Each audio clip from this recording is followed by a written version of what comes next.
Hola y buenas tardes y bienvenidos a la presentación Conozca sus derechos sobre ICE y desalojos. Me llamo Mindy Lemos y soy una estudiante de Campbell Law School, Escuela de Leyes. Y yo me llamo Cristiano Méndez y también atiendo a la escuela en Campbell. Esta presentación será en español y le informará sobre sus derechos legales, pero no reemplaza el asesoramiento legal.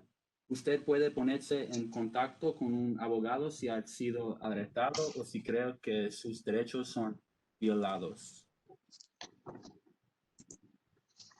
Y tenemos aquí presentes a dos abogados, licenciados en Carolina del Norte. Raúl Pinto, abogado de inmigración del Centro de Justicia de Carolina del Norte, y Kate Wilmer Dieters, abogada de derechos de inmigrantes del Centro de Justicia de Carolina del Norte.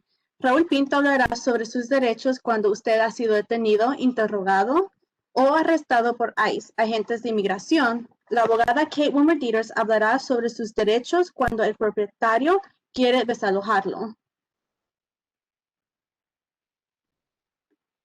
Si usted tiene alguna pregunta, puede hacerla por medio de la función de chat localizado abajo del video. Los abogados podrán contestar la pregunta después de su presentación. Ahora les presento al abogado Raúl Pinto, abogado de inmigración. Muy buenas tardes. Primero que nada, muchas gracias por la invitación, Mindy. Muchas gracias por la invitación, Cristiano. Es un placer estar con ustedes. Bueno, el propósito de la presentación del día de hoy es tratar de navegar un poco mejor, conocer un poco mejor cuáles son los derechos de una persona cuando es detenida por inmigración y qué es lo que pasa durante esa interacción. Vamos a pasar por bastante material, igualmente pueden haber preguntas. Como dijo Mendy anteriormente, es importante que la dejen para el final, cosa que podamos repasar la información que está preparada y después podremos contestar algunas de las preguntas que ustedes tengan. Lo otro también es que obviamente se hace un poco difícil contestar preguntas sobre casos específicos. Cada caso es completamente diferente, así que lamentablemente casos específicos no podemos contestar, pero asimismo sí podemos contestar preguntas de índole general. Así que es importante tener eso en mente cuando hagan sus preguntas, pero aquí estamos para ayudarles. Por eso entonces, comencemos a lo mejor con una lista de los terminología, de los términos que vamos a escuchar el día de hoy, ya que muchas personas no están al tanto con lo que está sucediendo, con los términos que están pasando y cómo se aplican estos términos a las leyes locales. Así que, Mindy, si me puedes dar la próxima, el próximo slide.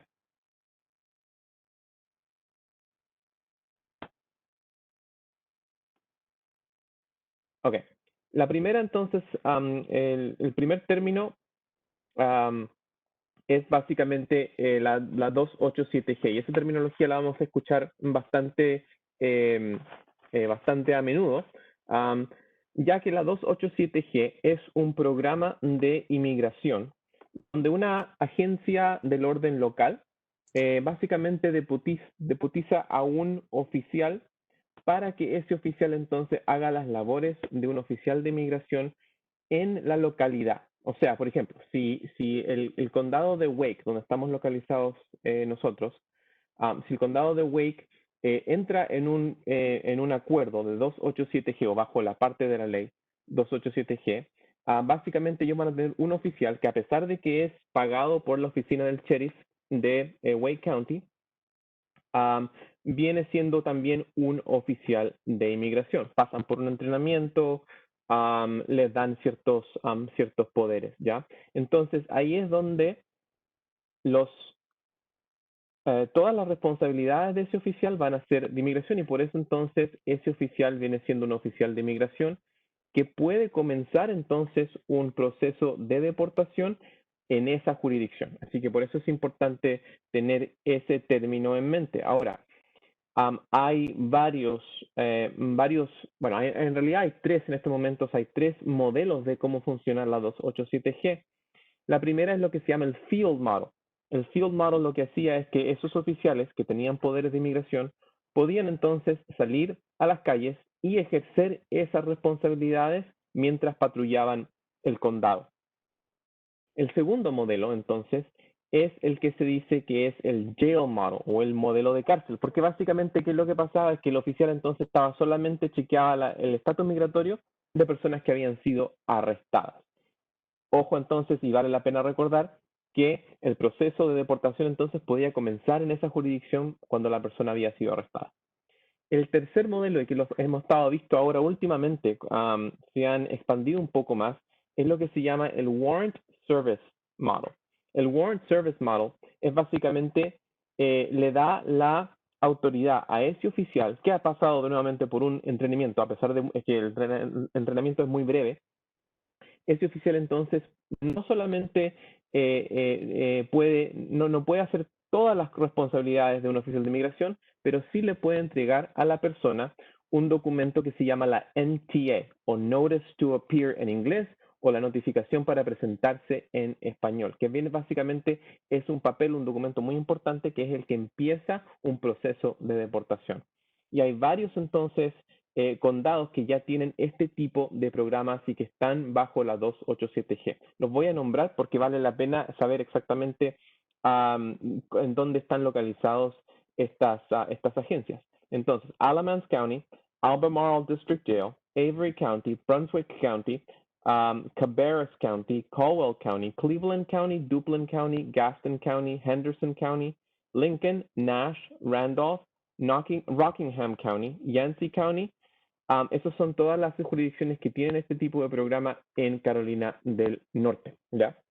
Ahora, lo otro bueno que tenemos que notar bajo esta explicación de qué es lo que es la 287G es básicamente que hubieron varios sheriffs que fueron elegidos en el 2018 que corrieron sus campañas con la base de no cooperar en estos programas y no cooperar con autoridades de inmigración, porque eso era la filosofía de cómo ellos iban a mantener a sus comunidades más seguras, ¿no? Entonces, estos condados fueron Guilford County, Buncombe County, Wake, Charlotte, Mecklenburg. Fueron los más importantes entonces que a pesar de que ellos tenían un programa de 287G, ellos lo sacaron, ¿ya? Y dijeron que lamentablemente ellos no iban a cooperar y lo vamos a repasar en este segundo término, porque el segundo término es importante también. Es el término de comunidades seguras. Comunidades seguras era un programa básicamente de intercambio de información. ¿Qué es lo que pasaba entonces? Una persona es arrestada por una agencia del orden local, ya sea, por ejemplo, si estoy aquí localizado en Raleigh, eso puede ser Raleigh Police Department, puede ser el Wake County Sheriff's Office. Esa persona entonces es arrestada y entonces la llevan a la cárcel, por cualquier razón. A pesar de que los cargos podían haber sido desestimados, la persona igual entonces era arrestada inicialmente hasta que pudiera pagar su fianza, hasta que pudieran los cargos ser desestimados. Entonces, ¿qué es lo que pasaba? Cuando la persona entonces es arrestada, le toman la huella digital, ¿cierto? Toman huella digital, entonces la información de la huella pasaba a otras agencias del orden. Y los agentes de inmigración, la agencia de inmigración, determinaba de que si es que esa persona era una persona que era una prioridad para el Departamento de Seguridad Nacional para deportar o para remover. Entonces, por eso entonces no era era diferente a la 286G, por la sencilla razón de que el proceso de deportación no comenzaba en la jurisdicción local, sino que lo que pasaba es que dejaban que la persona se quedara en la cárcel por un periodo de no exceder 48 horas y entonces inmigración era lo que lo iba a buscar. Y eso vendría siendo ICE, que eso es el tercer término, que es Immigration and Customs Enforcement. Vamos a utilizar mucho esas siglas porque es la agencia entonces que está a cargo de ejecutar las leyes de inmigración, ¿ya?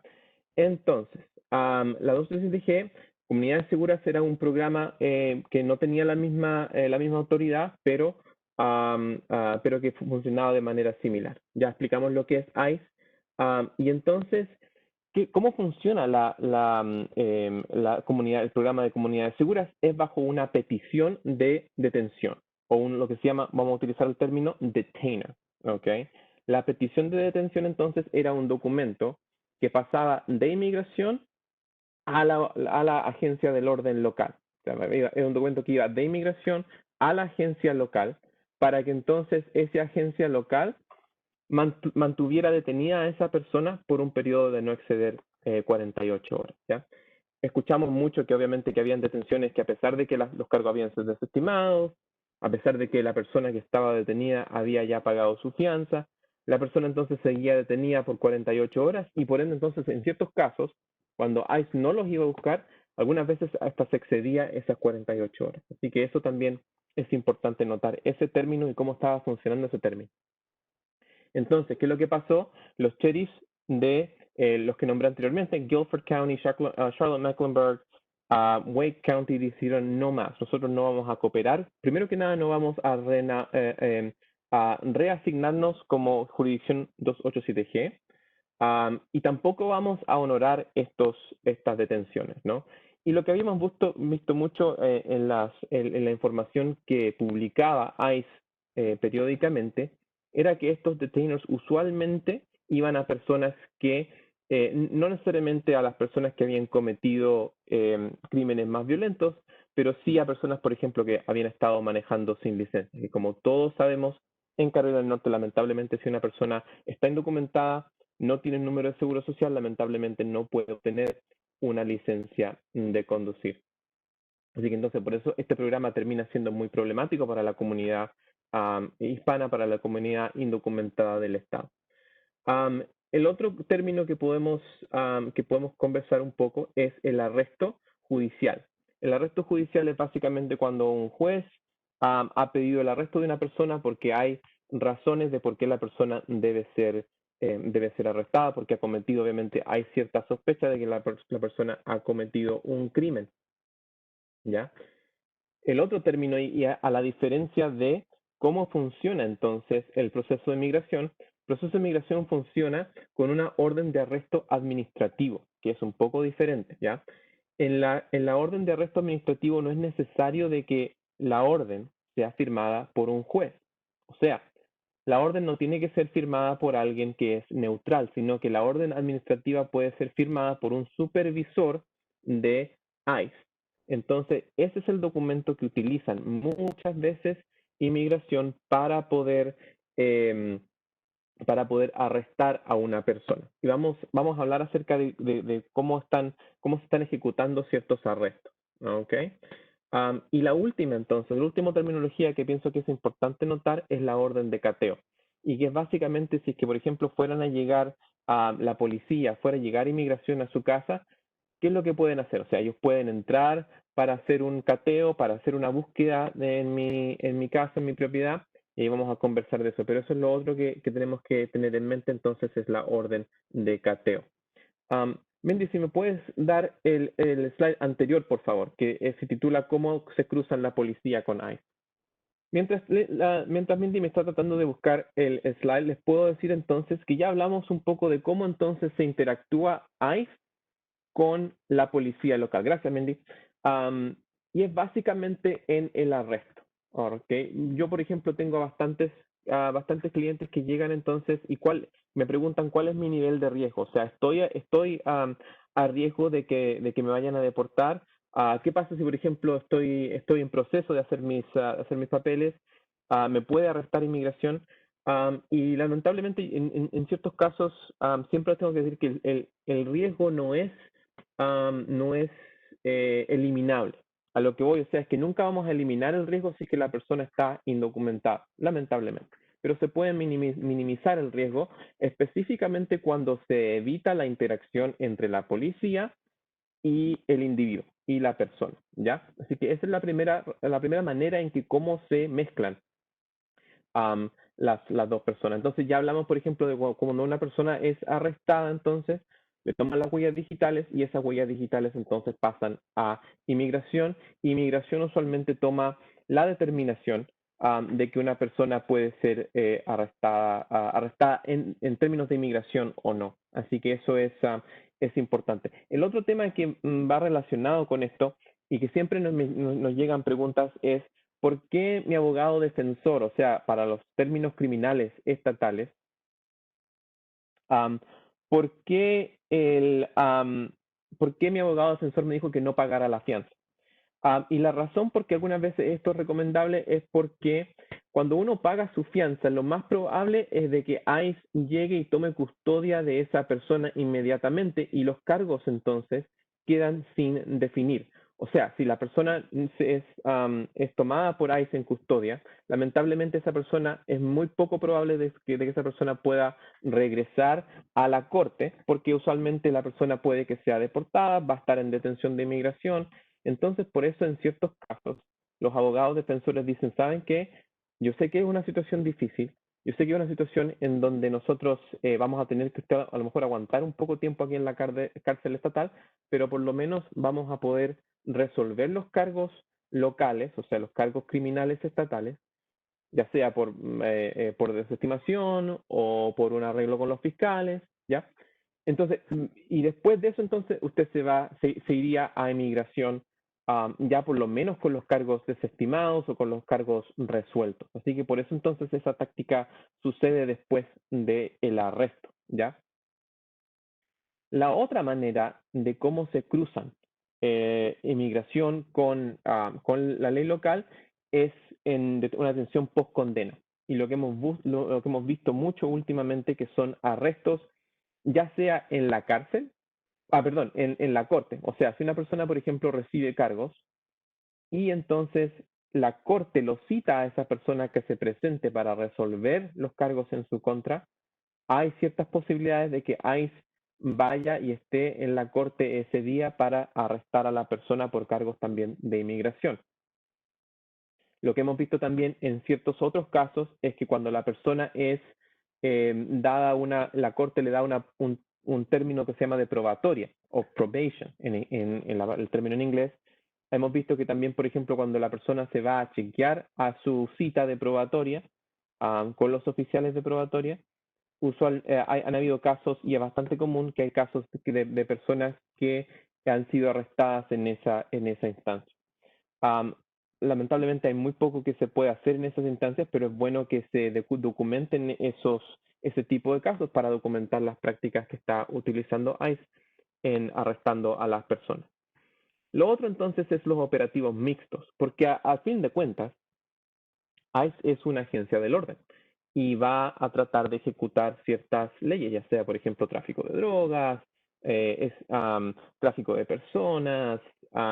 Entonces, hay ciertas leyes que ellos tienen, por lo que tienen jurisdicción. Entonces, hay en ciertas situaciones donde, por ejemplo, se puede hacer un operativo mixto entre ICE y también la policía local. Son muy raros estos, son muy raros. Así que la verdad es que no hemos visto mucho de esos operativos, pero sí suceden, ¿no? Y en ese caso, entonces, usualmente ICE no está investigando necesariamente una violación de las leyes de inmigración.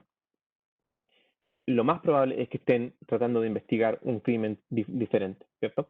Entonces, en esos casos es como la policía local se puede cruzar con ICE y básicamente entonces como una persona que esté indocumentada en los Estados Unidos puede llegar entonces a manos de ICE. ICE también obviamente ha sido famoso por hacer, lo que se llaman redadas, que es básicamente donde llegan a buscar a una persona, en específico algunas veces, algunas otras veces no, y donde también hacen lo que se llaman arrestos colaterales, o el término en inglés que lo utiliza ICE mismo son collateral arrests, donde básicamente arrestan a personas que están en el ámbito, que están en el área cercana, y vamos a ver cómo entonces ICE puede obtener cierta información para arrestar a una persona. Y por eso entonces vamos a cubrir cuáles son los derechos de una persona cuando hablan con inmigración, cuando hablan con un policía local, para entonces tratar de evitar algún arresto o por lo menos evitar dar información que pueda ser utilizada en contra de una persona.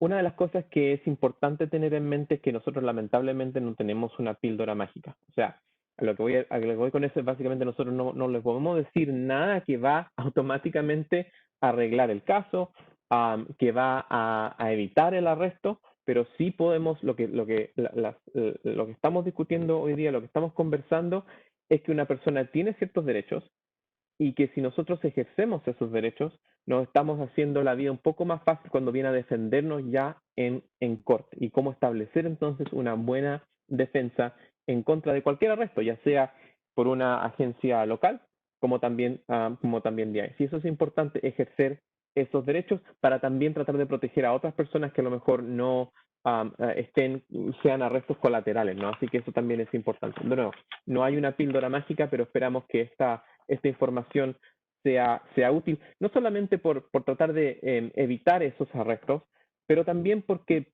en mi opinión, cuando una persona ya sabe lo que el otro, en un partido de fútbol, digamos, ¿cierto? Si uno sabe lo que va a hacer el contrincante, uno ya está preparado, entonces menos nervios, más chance de cómo poder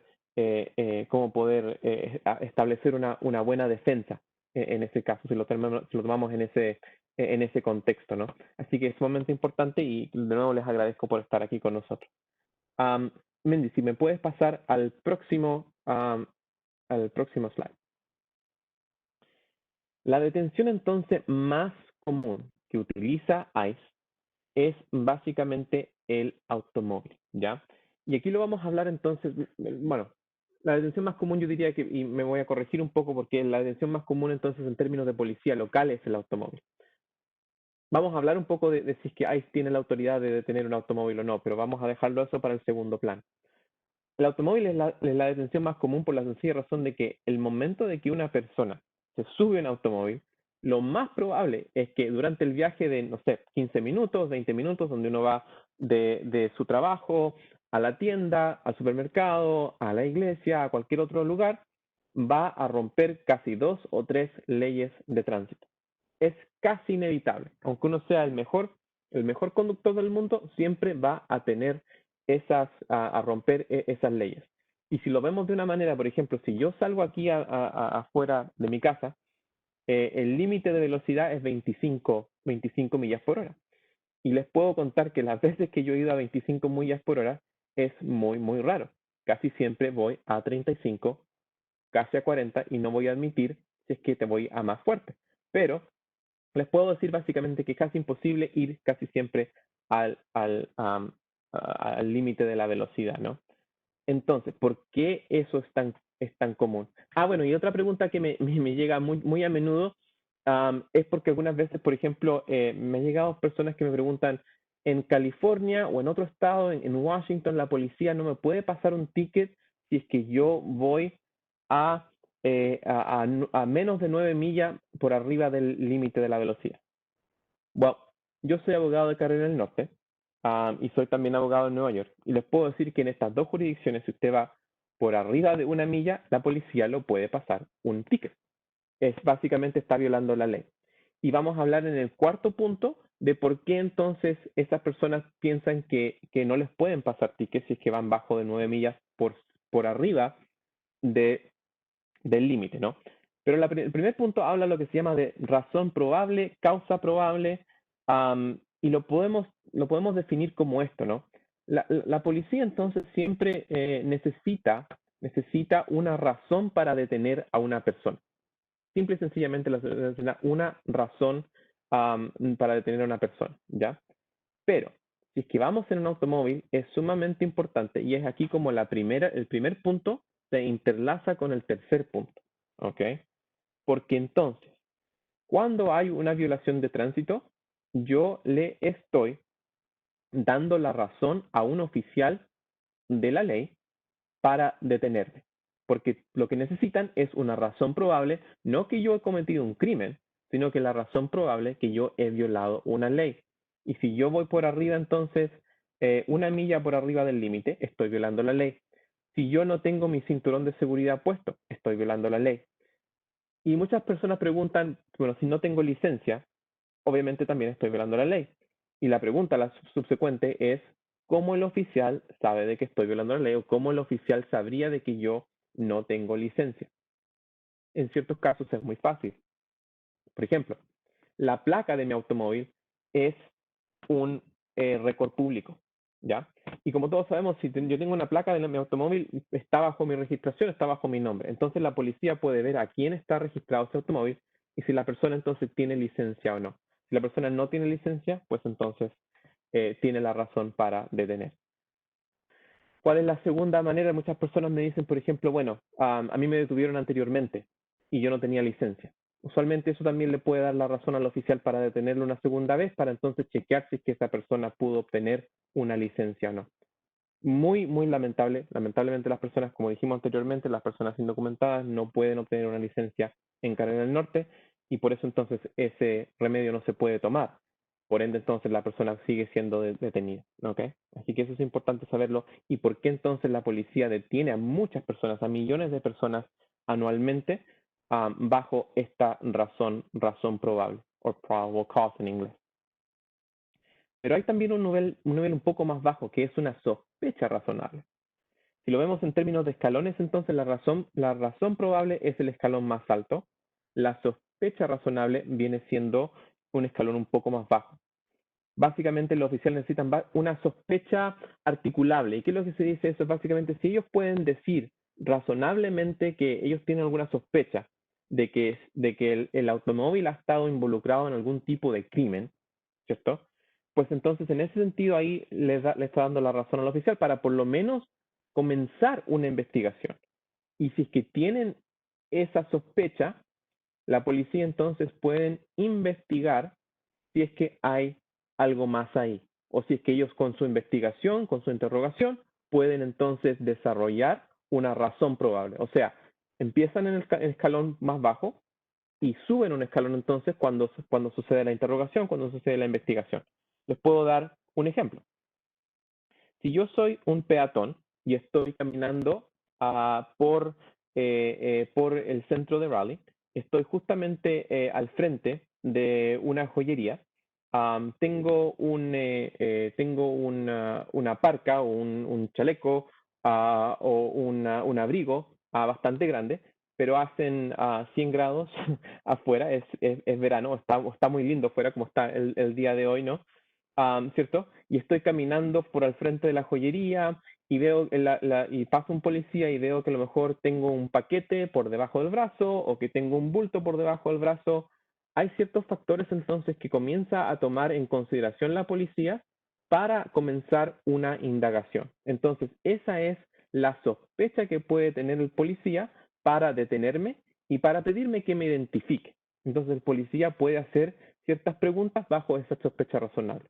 Si yo entonces, por ejemplo, le digo, sí, la verdad es que yo estaba esperando robar esa joyería, entonces el oficial se ha desarrollado una razón probable para poder arrestarme. Es así como funcionan esos dos estándar de prueba. Ahora, una pregunta que me llega muy, muy comúnmente.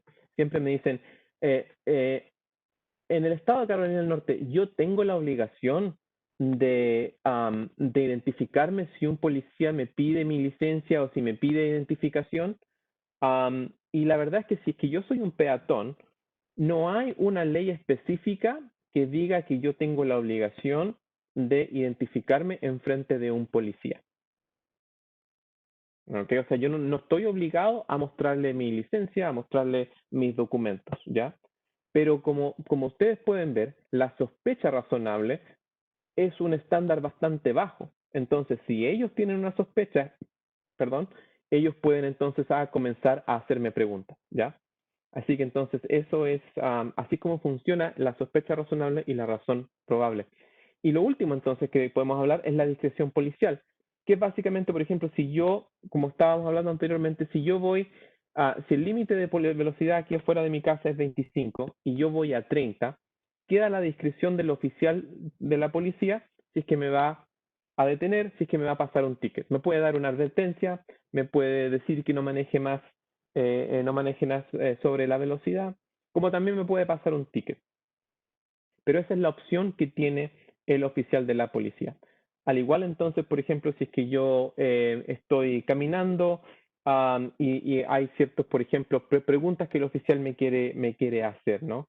Así que eso también queda a la discreción policial. Mindy, si me puedes pasar al próximo pantalla. Entonces, pasamos a lo práctico entonces. ¿Qué es lo que pasa si es que soy detenido en mi automóvil? ¿Ya? Entonces, si yo estoy detenido en mi automóvil, el oficial obviamente me va a poder pedir mi licencia de conducir, mi registración de automóvil y prueba de aseguranza. Esos son los 3 documentos que el oficial me puede me puede pedir. Esto es importante si es que yo voy manejando, ¿ok? Si es que yo voy manejando. Si yo soy pasajero en un automóvil, la policía no tiene por qué entonces preguntarme por identificación, al menos, y volvemos a la sospecha razonable, al menos que el oficial tenga una sospecha razonable.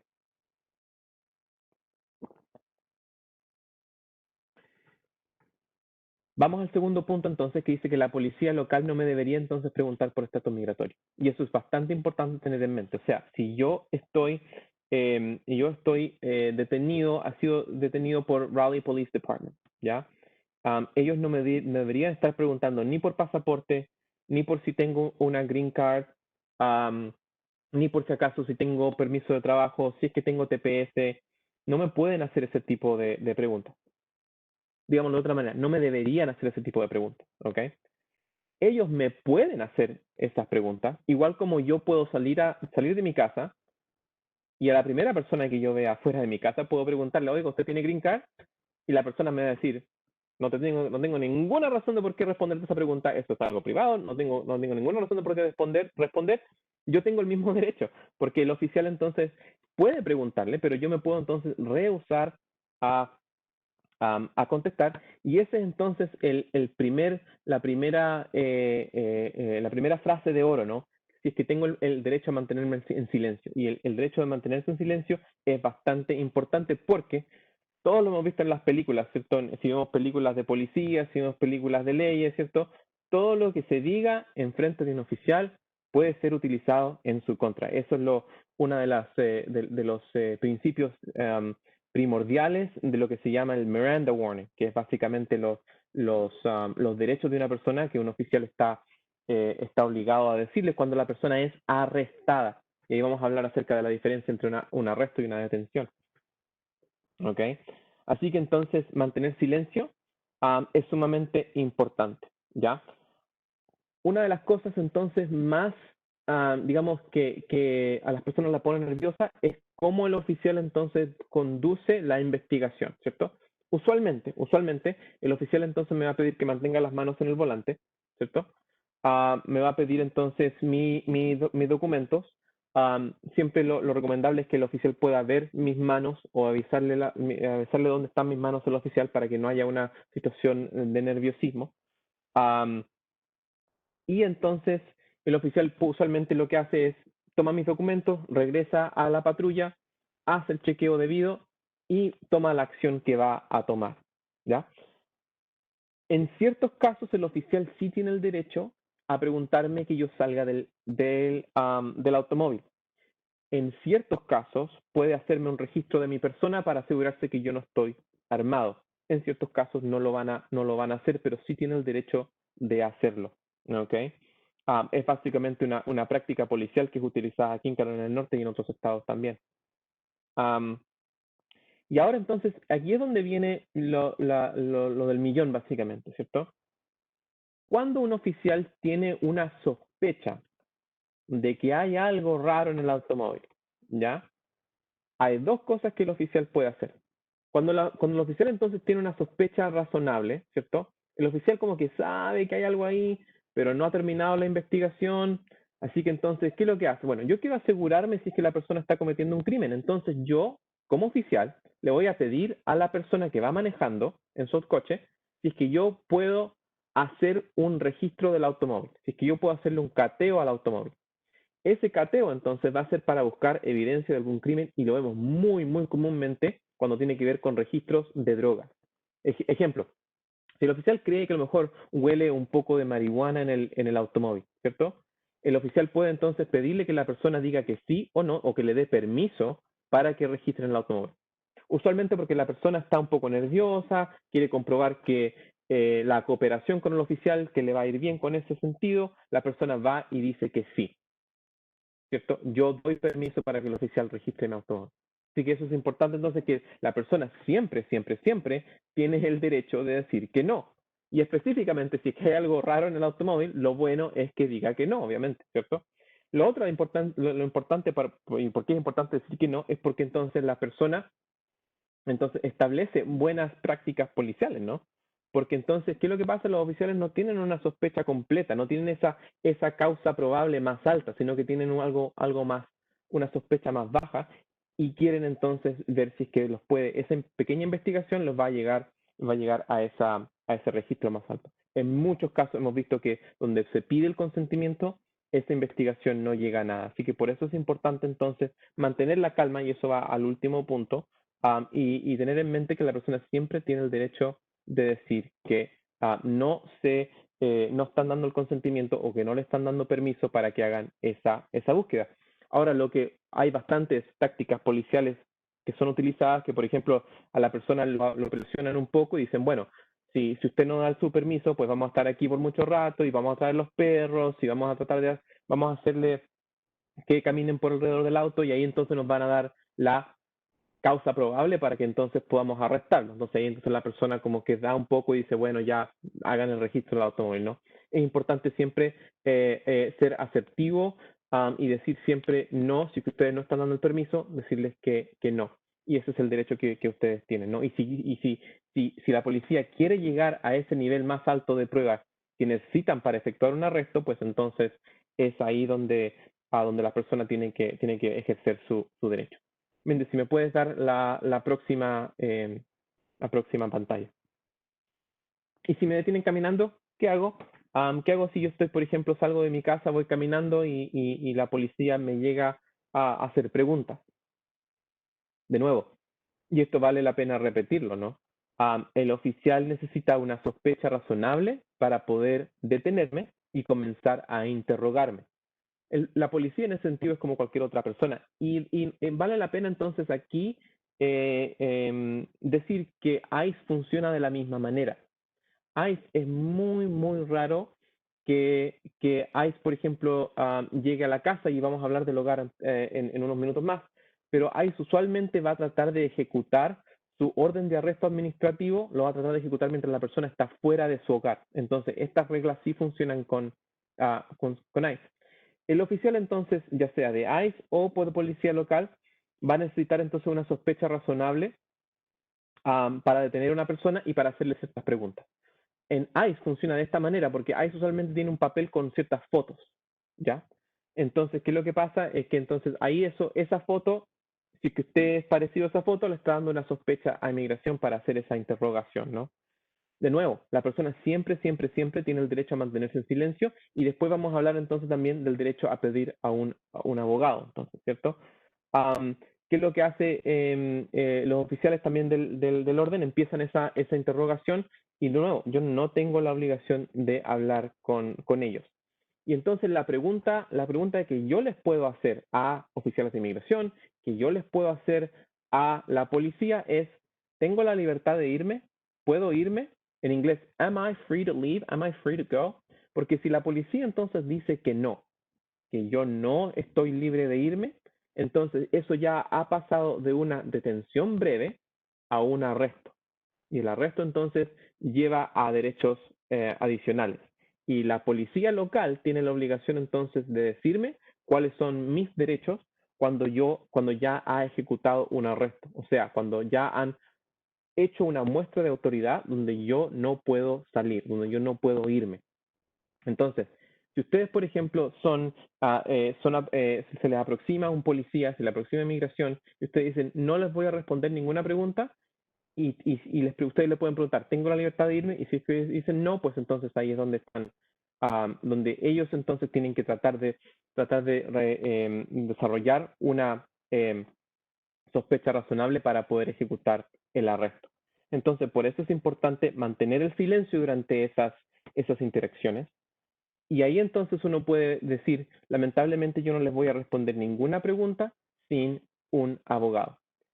En el contexto criminal podemos hablar de que el Estado entonces, cuando la persona es sujeta a algún tipo de término de cárcel, la persona puede utilizar un abogado gubernamental, pero lamentablemente en el contexto de inmigración no hay un abogado que sea asignado gratuitamente a una persona.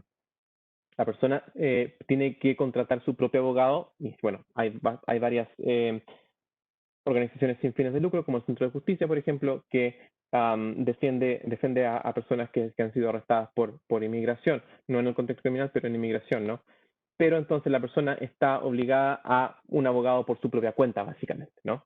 Así que entonces en ese sentido tienen que tener eso en mente y por eso entonces es importante, cuando ustedes salgan de su casa, es importante tener siempre en mente el nombre, el número de teléfono de un abogado, por si acaso hay un arresto, ustedes ya tienen esa información en su mente, en su teléfono, en donde sea, ¿no?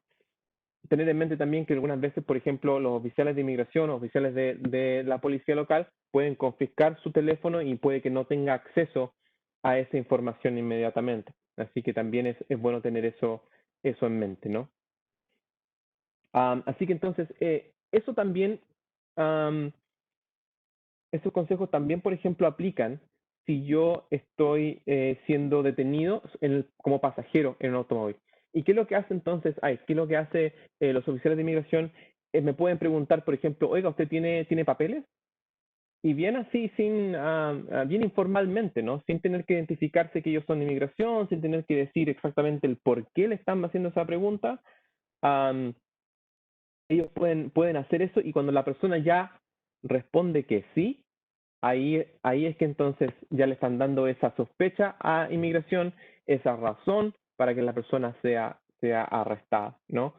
O si le preguntan, por ejemplo, la otra táctica que hemos visto, ¿cómo cruzó la frontera? O ¿cómo llegó a los Estados Unidos? ¿Llegó con visa? ¿Llegó por la frontera? ¿Cruzó la frontera? Y de nuevo, si es que uno responde, incluso sí o no, eso también puede ser utilizado en contra de la persona, ¿no? Así que siempre es bastante, obviamente uno está bastante nervioso cuando hay ese tipo de interacción, pero es bastante importante mantener la calma, escuchar cuál es la pregunta y siempre negarse a responder si es que ese tipo de información entonces lo puede meter en problemas. Ahora, lo otro, por ejemplo, en inmigración siempre le van a tratar de que confirme su identificación. Por ejemplo, si yo soy Raúl Pinto, ¿cierto? Y un oficial de inmigración quiere arrestarme, me va a preguntar primero, ¿usted es Raúl Pinto? Y ahí si es que yo digo que sí, pues entonces ahí puedo estar sujeto a esa sospecha porque, como les estaba contando anteriormente, usualmente ya han identificado a las personas que van a arrestar. Pero, por ejemplo, si me están arrestando a mí, también pueden arrestar a cualquier persona que estén alrededor mío, si es que le han preguntado cuál es su estatus migratorio, cómo cruzaron la frontera. O sea, ellos pueden tener la sospecha razonable en contra mía, pero ellos también pueden desarrollar la sospecha razonable en contra de personas que estén alrededor mío. ¿Ok? Así que eso es importante tener en mente. Mendy, si me puedes dar la próxima. Hogar, dulce hogar. Hogar, dulce hogar, lo decimos de esa manera porque el hogar tiene bastantes protecciones mucho más allá que un coche, ¿no? ¿Por qué? Porque el hogar obviamente tiene cierto nivel de seguridad. Así que entonces esto es importante. Esto va a ser importante, lo vamos a decir vamos a hablar de inmigración como también policía local. ¿Okay? Las agencias del orden solo pueden entrar a un hogar con una orden judicial, como lo hablamos anteriormente, con un permiso, o sea, con el permiso de la persona, no con un permiso de otra persona, sino que con el permiso del dueño o la persona que tiene la autoridad sobre el hogar, y en otras ciertas circunstancias, y vamos a hablar de los ejemplos, ¿ok? Por ejemplo, si la policía de Raleigh fuera a ejecutar un arresto en mi casa, van a necesitar una orden judicial para entrar al hogar, para sacarme de la casa, ¿ya? Si inmigración quiere arrestarme en mi hogar, también necesitan esa orden, pero como hablamos anteriormente, si se recuerdan entonces, ¿cierto? La inmigración no utiliza órdenes judiciales, sino que utiliza las órdenes administrativas, ¿cierto? O sea, ellos no tienen que ir a un juez para poder obtener esa orden, sino que esa orden es solamente firmada por un supervisor. Así que por eso entonces es importante saber de que es muy, muy raro de que ellos vayan a entrar a un hogar para ejecutar esa orden. Pero ¿qué es lo que hacen y cuál es la práctica más común entonces? Es que entonces golpean la puerta, ¿cierto? Y después entonces piden el permiso para entrar, ¿ya? Y algunas veces entonces cuando la persona abre la puerta, ellos lo determinan como que la persona les dio permiso a los oficiales para que entraran a su hogar y ahí entonces ya pueden empezar su investigación, su interrogación. Así que por eso entonces es importante saber de que cuando uno ya abre la puerta, le está dando el permiso a inmigración. Ahora, es importante también notar de que en muchos, muchos casos, inmigración, cuando uno pregunta si le golpean la puerta y uno pregunta quién es, oficiales de inmigración no se identifican como inmigración, sino que se identifican como la policía. Así que entonces es ahí donde tenemos ciertos problemas, porque entonces es importante preguntarles, sin abrir la puerta, qué es lo que quieren, por qué están aquí, quién están buscando. Así que esa información también uno puede preguntarle a los oficiales cuando quieran entrar. Ahora, la razón por qué puse ciertas circunstancias es porque obviamente si, por ejemplo, hay una persona que está en peligro dentro de un domicilio, dentro de un hogar, la policía puede tratar de entrar al hogar, ¿no? Así que entonces, en ciertas circunstancias, la policía sí puede entrar a un hogar. Pero entonces, por eso es tan importante, y como va al segundo punto, entonces, negar el permiso para entrar a la casa, ¿ya? Y pedir entonces que uno puede ver la orden judicial, si es que ellos tienen una orden judicial para entrar al hogar, ¿ya? En muy pocos casos, inmigración va a tener una orden judicial, muy, muy pocos casos, ¿ya? De nuevo, la orden judicial va a decir U.S. Magistrate o U.S. Judge, va a ser una orden judicial que esté firmada por un juez. Las otras órdenes, entonces, son firmadas por supervisores de ICE.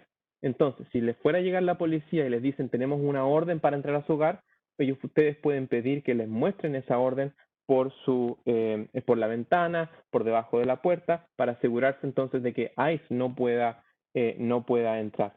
Es sumamente importante de hacer un plan, ¿no?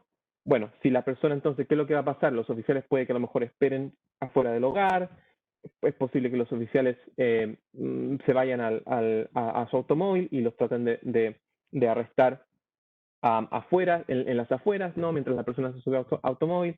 Así que entonces es sumamente importante tener en cuenta que, bueno, si es que ya ICE está ahí, ¿cómo yo puedo proteger a las otras personas que están en mi hogar, específicamente si esas otras personas no tienen estatus migratorio? Porque ya cuando ICE entra al hogar, igual como lo vimos en el automóvil, puede hacer preguntas de las personas que están en la casa.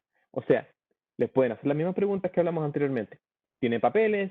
¿Cómo entró de la frontera? ¿De qué países? Esa es otra pregunta que pueden hacer, ¿no? Así que entonces es siempre muy importante que tengan el derecho de decirle no, ustedes no pueden entrar a mi hogar. Y bueno, si es que ya tienen una orden de arresto y yo estoy viendo que a lo mejor me van a esperar y que me van a arrestar de todas maneras, tratar de no arriesgar una interrogación a las otras personas. Y lo que hablamos anteriormente, entonces, porque esos vendrían siendo arrestos colaterales. O sea, cuando ICE utiliza esas prácticas en contra de una persona, ICE puede arrestar a personas cuando ya han desarrollado esa causa probable.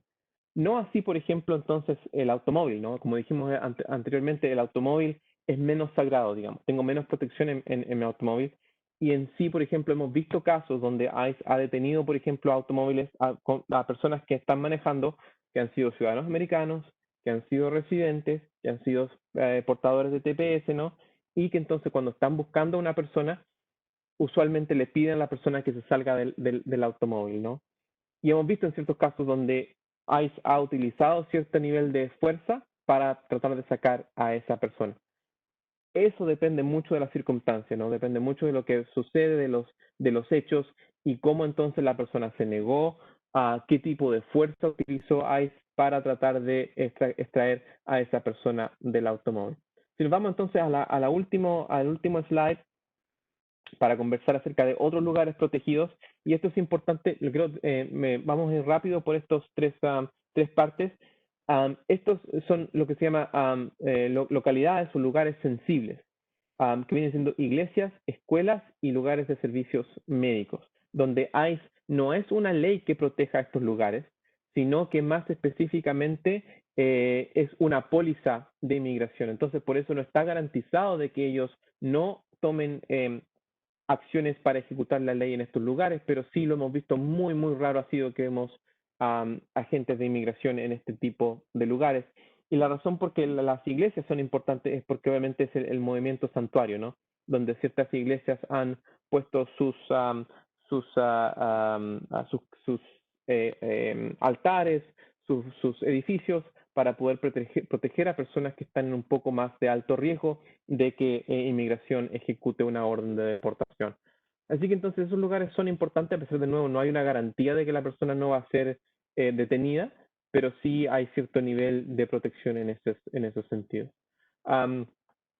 El último slide entonces básicamente un poco más de recursos. Si me puedes dar, Mendy, por favor.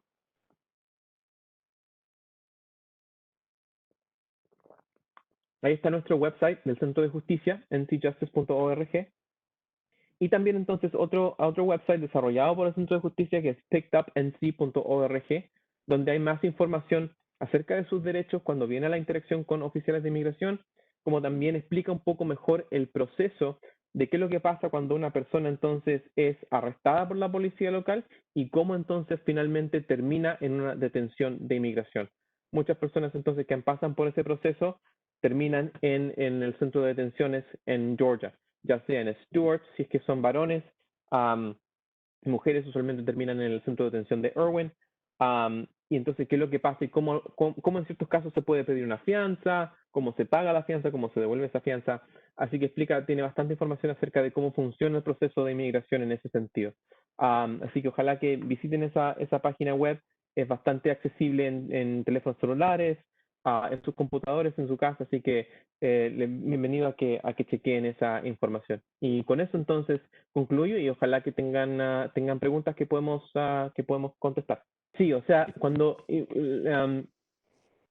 una persona tiene el derecho a obtener un abogado y tiene el derecho a consultar con su abogado durante el proceso de migración, pero donde hay una diferencia es si es que el gobierno está obligado a proveer un abogado en ciertos casos, ¿ya?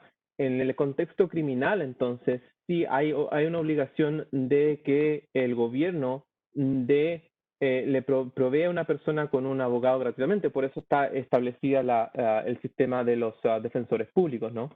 Inmigración no funciona de esa manera porque en sí, una violación de inmigración no es lo mismo que un contexto criminal, ya que una violación de inmigración es una violación civil, no criminal. Y las consecuencias de una violación de inmigración es básicamente una detención de inmigración y una deportación y no necesariamente un término de cárcel, ¿ya? Entonces, por eso no hay un sistema de defensores públicos cuando viene al sistema de inmigración. Así que a pesar de que uno siempre tiene el derecho al debido proceso de la ley, basado en la enmienda 14, ¿no? No hay necesariamente, no es obligatorio que el gobierno le dé uno gratuito, sino que la persona está obligada a contratar uno por su propia cuenta. Ok, gracias, Raúl. Y una más. Si solo tiene una orden de arresto, ellos no pueden registrar a la casa. Correcto. Si ellos, por ejemplo, esto es una muy buena pregunta, y esto es lo que pasa muy, muy comúnmente. Si es que los oficiales solamente tienen una orden administrativa de arresto, o sea, si los oficiales de inmigración le presentan y muestran por la ventana, ¿cierto?, que tienen una orden que ha sido firmada solamente por un supervisor de ICE y que están buscando a una persona específica porque es una orden administrativa de arresto, en ningún momento eso les da el permiso a que entren al hogar y que registren. Ahora, si es que entonces inmigración fuera a entrar bajo el permiso de la persona, ¿cierto? O bajo alguna otra circunstancia exigente, entonces es ahí donde pueden hacer ciertas búsquedas porque sí pueden checar si es que la persona está armada para protegerse, ¿no? Esa es por lo menos la justificación que le da el gobierno a ciertas búsquedas gubernamentales. En ese sentido, entonces, ahí tendrían la habilidad, por lo menos, de registrar a la persona, como también registrar dónde están. O sea, por ejemplo, si están en la sala de su hogar, van a poder, por ejemplo, hacer ciertas búsquedas por la sala del hogar para ver si es que hay armas.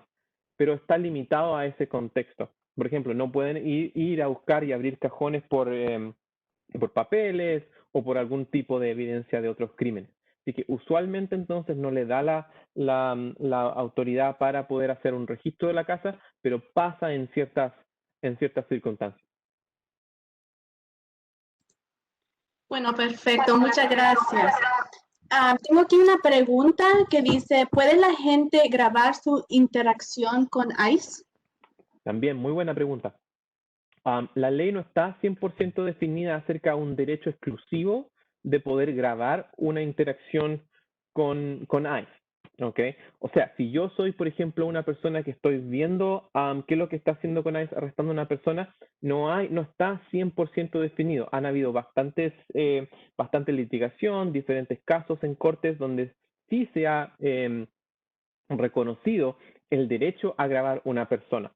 Esos casos son importantes porque le dan el derecho a la persona de grabar y vale la pena recordar que esos casos no han sido en las Cortes de Carolina del Norte.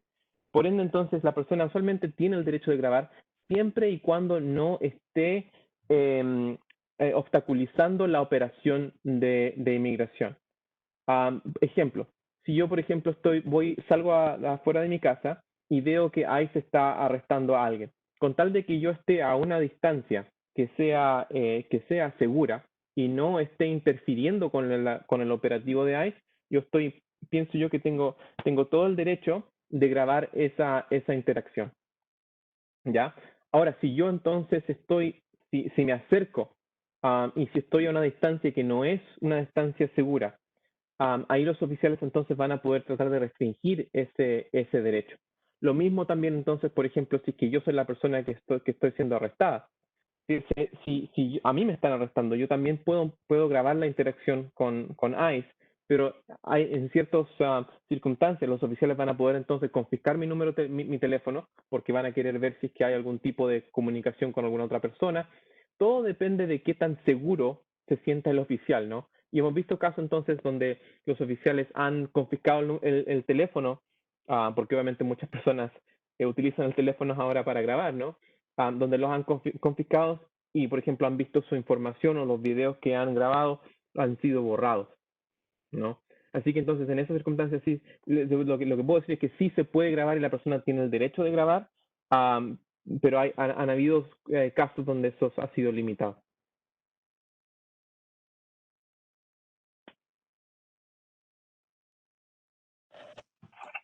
Bueno, muchas gracias, Raúl Pinto, por su presentación. Ahora les presentamos a la abogada Kate Boomers-Deckers, quien le hablará sobre sus derechos cuando estás enfrentando problemas de desalojo. Kate. Hola, ¿me escuchan? Bien, ok. Entonces, pues yo soy Kate Boomer-Dieters, yo soy abogada con el Centro de Justicia, trabajo con Raúl, el abogado Raúl, que acaba de informarnos sobre derechos con ICE. Entonces, la próxima cosa que queríamos hablar esta noche es sus derechos si usted es inquilino. ¿Qué derechos tienen y especialmente qué derechos tienen ahora durante el tiempo de la pandemia? Porque las leyes y las reglas están cambiando casi cada mes, cada semana casi durante los últimos 6 meses, porque había sido reglas estatales, federales, locales, ayudando a los inquilinos y han cambiado mucho durante los últimos 6 meses. Entonces voy a empezar y enfocar en lo que está pasando ahora durante la pandemia, pero después voy a hablar sobre algunos de sus derechos en general como inquilino. Entonces, nosotros somos el Centro de Justicia, proporcionamos servicios gratuitos a la gente de bajos ingresos y enfocamos en proveer nuestros servicios civiles para la gente que son inmigrante y que no pueden calificar para la ayuda legal. Pero trabajamos como en colaboración con ayuda legal y los otros programas de servicios legales en este estado. ¿Ok? Próxima. Aquí hay alguna información sobre dónde llamar para buscar ayuda, si necesita ayuda con un caso de vivienda o sus derechos como inquilino. El primer lugar que siempre debe intentar es ayuda legal del Carolina del Norte. Ellos son una organización muchísimo más grande que nosotros, tienen más recursos, más abogados. Entonces debe hablar con ellos o debe empezar con ellos. Y su número de teléfono está aquí en la pantalla y también tiene su sitio web Si usted es inmigrante indocumentado y parece que no va a calificar para ayuda legal y sus servicios, puede llamar a nosotros, el Centro de Justicia, y nuestro número está aquí en la pantalla. Y si usted necesita ayuda financiera, si solo está buscando ayuda para pagar la renta, debe llamar al número 211, que es el número estatal para ayuda ahora durante la pandemia. Y voy a hablar más en detalle sobre esto en las próximas pantallas. ¿Ok? Entonces vamos a hablar, como ya le dije, sobre la reciente suspensión federal de desalojos. ¿Qué programas existen para ayudar a los inquilinos que necesitan ayuda en pagar la renta? Una descripción del proceso del desalojo y algunos otros derechos que ustedes tienen como inquilinos. Ok. Ok. Mucha gente ha escuchado que hay una suspensión de desalojos ahora que introdució el presidente en el mes pasado, y mucha gente tiene confusión sobre la suspensión, quién está afectada por la suspensión, qué tipos de desalojos, cómo aprovechar de la suspensión. Entonces voy a hablar sobre esto y explicar quién puede aprovechar de esta suspensión. Esta suspensión de desalojo se anunció en los principios de septiembre del mes pasado y va a durar hasta los fines de este año, hasta el 31 de diciembre de este año. Eso quiere decir que si usted califica para esta suspensión, que su arrendador, el dueño de su casa o su apartamento, no le puede echar antes del fin del año. Esta suspensión de desalojos solo aplica a desalojos para personas que están desalojados por no pagar la renta. Es decir, que si su dueño, su arrendador está desalojándolo por tener una mascota no permitida o causar ruido, dañar la casa, cosas así, el dueño todavía puede desalojar a usted. Pero si es por no pagar la renta, la suspensión aplica. ¿Ok? Esta es la cosa más importante. La suspensión de desalojos no es automática. Eso quiere decir que ni la corte, ni su arrendador, ni el sheriff, ni nadie más que está involucrado en el proceso de un desalojo va a aplicar la suspensión automáticamente al caso suyo. Usted, el inquilino, necesita tomar acción, tomar medidas para aprovechar de esta suspensión. Si usted no actúa, la suspensión no va a aplicar en su caso. Entonces es muy importante que usted, el inquilino, tome acción, tome medidas para calificar. Lo que necesita hacer para calificar es que necesita firmar una declaración. La declaración es una declaración jurada, entonces tiene que jurar que todo lo que usted está diciendo es la verdad. Y hay 6 cosas que necesitan ser incluidos en la declaración. Entonces hay 6 calificaciones que aplican y usted tiene que cumplir con todos los 6 para calificar, para tener su desalojo suspendida. Es decir, que el dueño no le puede desalojar si usted jura que todas estas cosas aplican a usted. Entonces vamos a hablar sobre estas 6 cosas, si podemos mover adelante. Ok, la primera cosa que tiene que jurar o que tiene que aplicar en su situación es que usted gana básicamente ingresos bajos. No son muy bajos realmente, no son bajos. Pueden ser ingresos menos de $99,000 al año si usted es una persona soltera, o casi 200,000 si usted es parte de una pareja casada. Entonces, si usted gana menos de esa cantidad, eso es la primera calificación. También si usted no tuvo que pagar impuestos en el año pasado porque no ganó suficiente, eso sería otra manera de calificar. O si usted recibió un cheque de estímulo este año 2020. Muchas personas que son inmigrantes no recibieron este cheque, pero si usted lo recibió, entonces usted califica.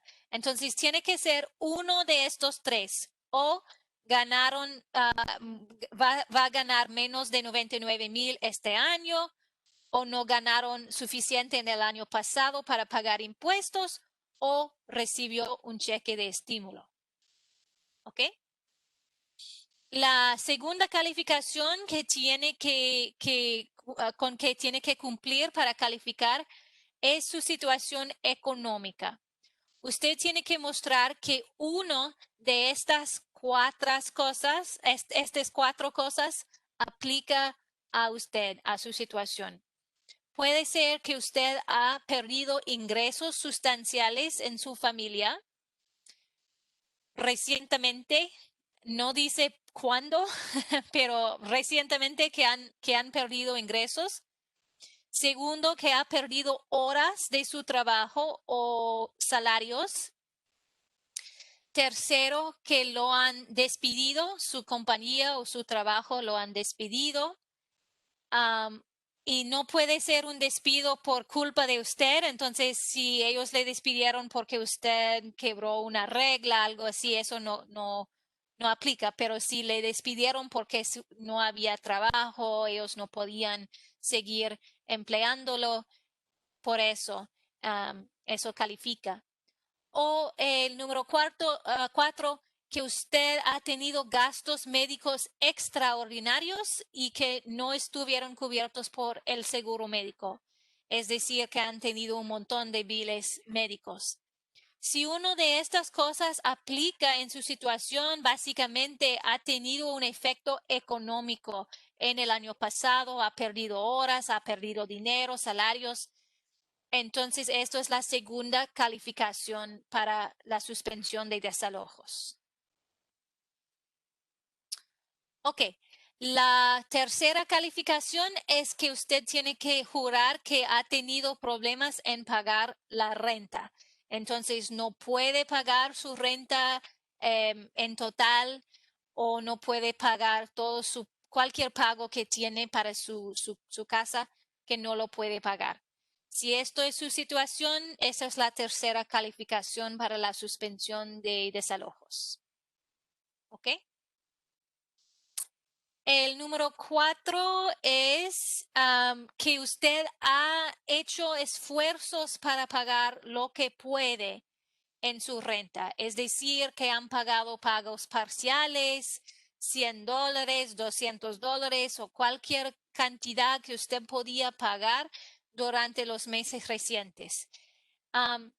Esto es muy difícil. Esta calificación es un poquito difícil porque,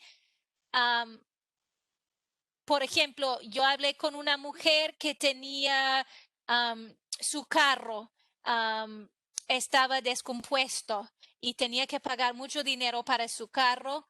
Habían sufrido una pérdida de ingresos después de COVID y no podía pagar su carro y su renta y escogió pagar su carro porque necesitaba su carro para manejar a trabajo, ¿no?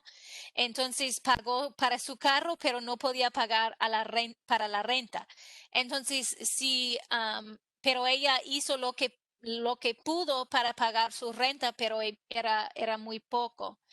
Entonces, si usted hizo lo que pudo bajo sus circunstancias personales para pagar la renta, entonces eso es la cuarta calificación para la suspensión de desalojo.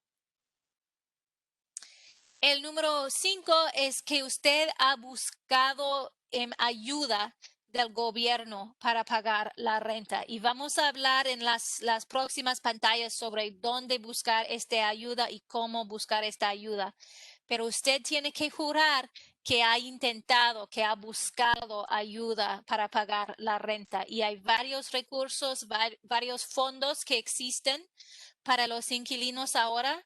Y usted, para calificar, tiene que decir que sí, que yo he buscado ayuda o yo he llamado, yo he aplicado, yo he recibido un poquito de ayuda, pero yo he hecho esfuerzos para encontrar esta ayuda. ¿Ok? El número 6 es que si usted pues es desalojado, si el dueño sí le desaloja, que usted va a ser sin hogar, estaría sin hogar, que usted necesitaría mudarse a un refugio para personas sin hogar o, y esto es muy común, que usted tendría que mudarse a una residencia con otras personas que van a vivir en lugares cercanos. Mucha gente no va a ir a la calle para vivir, ¿no?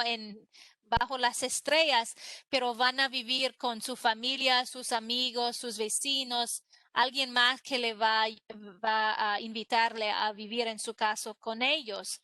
Pero si usted ahora está viviendo en una casa con mucha gente, con 2 familias o 6, 7, 8, 9 personas, entonces esto le afecta más en su posibilidad de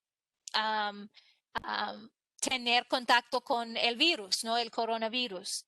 Entonces, ellos han dicho que no tiene que jurar que va a ser completamente sin hogar, pero si tiene que mudarse con otra familia o con amigos, en 2 familias, en una casa o un apartamento, eso cuenta bajo la suspensión de desalojos. Ok. Entonces, tiene que mostrar que todos estos 6 cosas aplican en su situación, que ha perdido salarios, que gana menos del límite, que ha intentado hacer pagos parciales, que ha buscado ayuda del gobierno, que no puede pagar toda la renta y que si está desalojada que va a tener que estará sin hogar o tiene que vivir con amigos, con familia. Tiene que mostrar estos 6 cosas. Si usted piensa que estas 6 cosas sí aplican en su situación, la próxima cosa que tiene que hacer es firmar una declaración diciendo todo eso. Y tiene que firmar la declaración en inglés, porque la corte y el dueño de su casa y todo eso no lo puede leer si está escrito en español. Hay muchas copias, enlaces en el internet para encontrar esta declaración. Yo he incluido aquí en la pantalla un enlace y no sé si yo no puedo ponerlo en el chat ahora, pero hay muchos lugares para encontrar este enlace en el internet. También hay muchas versiones de esta declaración en español. Entonces, si quiere leer la declaración en español y ver lo que dice, también tengo un enlace aquí en la pantalla. Nuestro sitio de internet, ncjustice.org, tiene volantes y información sobre esto y enlaces a las declaraciones en inglés y español. Tiene que firmar la declaración diciendo que yo no puedo gastar la renta, que yo he perdido ingresos, etc. Y esta declaración está firmado bajo pena de perjurio, es decir, es jurada esta declaración. Entonces, es muy importante decir la verdad y hay penalidades, castigos criminales si usted está mintiendo en esta declaración. Entonces, es muy importante decir la verdad. Si esta declaración no aplica a usted, no lo debe firmar solo para evitar un desalojo. Ok, no, todavía no. Después de firmar la declaración, es muy importante, tiene que entregarlo al arrendador. La suspensión de desalojos no aplica hasta el momento de que usted ha entregado la declaración a su arrendador. El dueño, el propietario de su casa, su apartamento, necesita saber que esta suspensión aplica a usted. No, la ley no dice nada sobre cómo entregar esta declaración a su arrendador. No dice si tiene que hacerlo por correo certificado, nada así. Nosotros recomendamos, claro, que la gente debe hacerlo de alguna manera que se puede comprobar. Entonces, si lo va a enviar por correo, debe hacerlo por correo certificado. Si es posible, solo cuesta como $2 o $3. Debe enviarlo por correo certificado. Si lo va a entregar personalmente a su arrendador, tal vez en la oficina de sus apartamentos o algo, debe traer a alguien como testigo.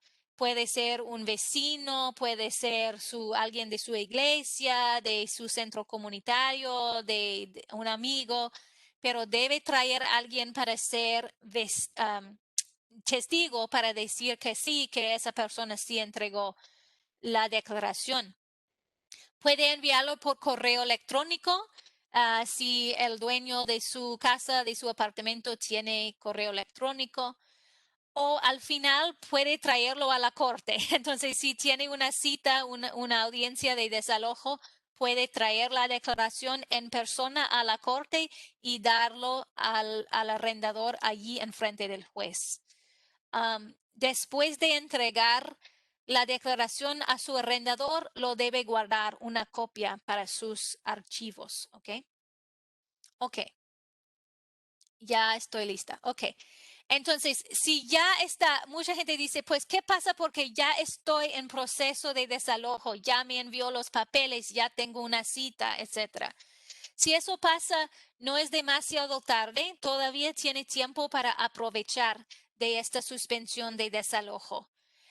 Si tiene una cita en la corte y todavía no han ido, todavía no ha pasado la cita, puede encontrar la declaración en los enlaces que yo compartí, firmarlo y traerlo a su cita a la corte y presentar al dueño la declaración allí en frente del juez.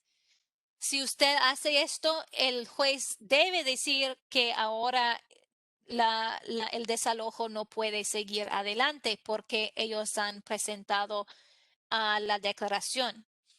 Una cosa que debo decir es que hay mucha discusión entre los jueces, los abogados, los arrendadores, todos están hablando ahora de esta suspensión de desalojo y hay conversación sobre si el arrendador o el abogado para el arrendador puede preguntar preguntas a usted, el inquilino, sobre esta suspensión, esta declaración en la audiencia de desalojo. Y lo que la mayoría están diciendo ahora es que sí, el dueño, el arrendador, el abogado para ellos puede preguntar a usted preguntas sobre esta declaración allí en la corte. Entonces, es otra razón que necesita decir la verdad y ser honesto, porque si las cosas que usted ha firmado en esta declaración no son verdaderos, no son correctos, el dueño puede preguntarle sobre esto en frente del juez. Entonces es muy importante decir la verdad y tiene comprobantes. Por ejemplo, si usted dijo, pues yo me han despedido en mi trabajo, debe estar listo de presentar un comprobante de eso, de una carta de su empleador o un email o algo que muestra que le despidió. Entonces debe pensar en esto y es muy importante solo firmar esta declaración si está diciendo la verdad. Ok, ¿qué pasa si ya tuvo su cita en la corte? Si ya tuvo su cita de desalojo y fue reciente, fue en los últimos días, hace 2, 3, 4, 5 días, usted todavía puede presentar esta declaración a su arrendador en la misma manera que yo acabo de describir. Lo puede entregar personalmente, por correo, etcétera, a su arrendador, y eso debe parar el sheriff de venir a su casa y echarle. Entonces, si su cita fue muy reciente, todavía hay tiempo para entregar esta declaración al dueño y parar el desalojo. Entonces, no debe desesperar si ya tuvo una cita en los días recientes. Todavía hay tiempo para actuar. ¿Ok? Una cosa importante sobre la suspensión de desalojo es que la suspensión no borra la renta que usted debe. Entonces, la renta todavía es la renta. Usted todavía tiene que pagar octubre, noviembre, diciembre, pero solo demora un posible desalojo hasta los fines del año. Yo acabo de trabajar un caso en que mi cliente tuvo una cita en el mes de octubre y nosotros presentamos la declaración a su arrendador y ellos simplemente demoró su caso hasta el mes de enero. Entonces, no es decir que ella está protegido de desalojo por siempre y siempre, y no es decir que ella no debe la renta, es solo una demora hasta el mes de enero. Entonces, todavía debe seguir intentando pagar lo que puede y debe seguir buscando esos recursos que le ayudan en pagar la renta. Y vamos a hablar de eso en las próximas pantallas. Aquí está. Ok. Entonces, vamos a hablar sobre qué recursos existen para ayuda financiera, dinero, ¿no? Para pagar la renta. ¿Ok? Hay un nuevo programa que se llama el programa HOPE o Esperanza en español. Este programa es un programa estatal, entonces cubre todo el estado de Carolina del Norte. Yo acabo de hablar con Univision sobre esto el día de ayer, entonces tal vez va a ser un artículo en Univision el día de hoy sobre esto. Pero este programa paga renta atrasada y también paga facturas atrasadas de servicios públicos, es decir, gas, agua, electricidad, etc. Entonces, si usted tiene renta atrasada que no ha podido pagar por el coronavirus, por los efectos económicos del virus, o que no ha podido pagar sus biles de gas, de agua, etc., este programa le da dinero para pagar estos biles. Esto es dinero federal que viene del gobierno federal, del Congreso, y ahora se va a distribuir a todos los estados para ayudar a la gente. North Carolina está distribuyendo como 175 millones de dólares. Y eso parece ser una gran cantidad de dinero, pero va a desaparecer muy rápido, porque si piensa en toda la gente que necesita ayuda, que tiene 2 meses, 3 meses, 4 meses, 5 meses de renta que está debida, ese dinero va a desaparecer muy rápido. Entonces, si usted necesita ayuda, es muy recomendable llamar ahora para buscar esta ayuda. El número que puede llamar para encontrar esta ayuda es el número 211. Es un número estatal de ayuda, es como 911, pero no es para emergencias, es para ayuda de organizaciones sin fines de lucro. Y ellos están coordinando este programa. Entonces puede llamar y ellos saben del programa. Tienen gente que habla en español en esa línea. También si quiere aplicar en línea por este programa, puede buscar en este sitio web que tengo aquí en la pantalla y ellos tienen una página en inglés y en español también. Entonces puede aplicar allí para el programa. Yo no voy a hablar en mucho detalle sobre los requisitos, pero en básico tiene que mostrar que ha sido afectado por el coronavirus, que ha perdido ingresos, salarios, horas, etc. Tiene que mostrar que gana menos de 80% de los ingresos como medianos en su área. Entonces sus ingresos tienen que ser un poquito más bajos.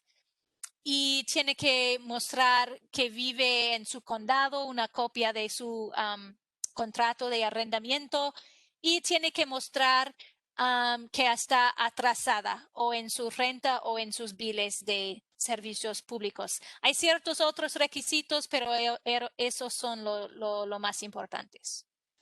¿Ok? También hay varios condados que están ofreciendo programas de ayuda. Estos son diferentes del programa de HOPE. Entonces, si usted vive en uno de los condados más grandes, debe buscar y ver si su condado tiene ayuda. Yo incluí aquí solo información sobre Wake, Orange y Durham, pero todos tienen programas de ayuda financiera y con encontrar abogados para ayudarle con su desalojo. Entonces debe buscar esta información de estos programas y ver si su condado le puede ayudar. Es muy probable que hay otras ciudades, condados que tienen programas. Yo creo que Greensboro, la ciudad de Greensboro también tiene un programa. Charlotte, tal vez que sí, pero yo no trabajo en Charlotte. Entonces debe buscar en su condado, su ciudad, para ver si hay un programa. Ok, importante, si usted es inmigrante y quiere buscar ayuda de estos programas o el programa estatal de HOPE o los programas locales, debe saber que inmigrantes sí califican para esta ayuda y este dinero, y no importa si tiene estatus migratorio ahora o si no, todos califican para estos programas. No hay ningunos, ¿cómo se dice? No hay ningunos requisitos acerca de inmigración para estos programas. Entonces, todos califican. No necesita ni un número social, ni una licencia de manejo, etc. Ahora, voy a decir que es muy difícil para nosotros en el Centro de Justicia como supervisar o monitorear todos estos programas. Y hemos visto que ciertos programas han implementado requisitos como necesita un ID del gobierno, necesita una licencia de manejo. Cuando nosotros llamamos, ellos siempre dicen, oh, fue un error, todos pueden aplicar. Entonces, si usted encuentra alguna barrera así o alguna razón porque no puede aplicar, puede contactar a nosotros o otro centro comunitario en su área y decir que están teniendo problemas en aplicar, porque todo esto es nuevo, todos estos programas son nuevas y estamos tratando de aprender, pero lo básico bajo la ley, los inmigrantes deben calificar para estos programas. La segunda cosa que quiero decir es que